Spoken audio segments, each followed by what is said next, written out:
It almost looks like hail dents.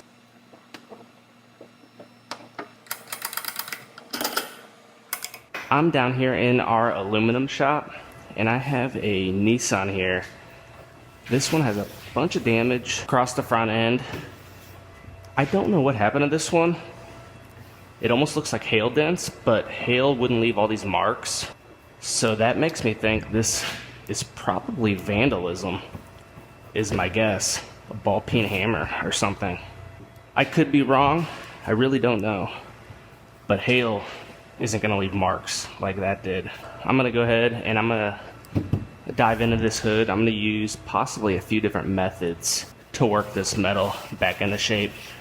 I'm gonna try to get to the backside and push them out the best I can to start with. And then if there's some that I can't get access to, I might have to zap a couple aluminum studs on there to pull the dents out.